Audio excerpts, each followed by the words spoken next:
Okay, that's why it's needed to check your HVAC system yearly. Not even yearly, twice a year. You will see why. Look.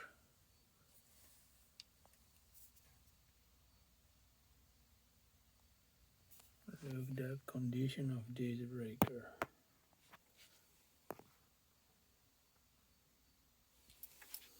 All corroded.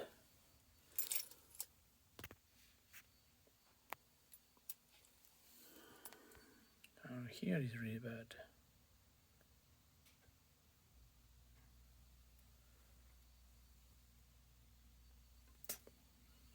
Now I have to open this to see what's the shape of that thing.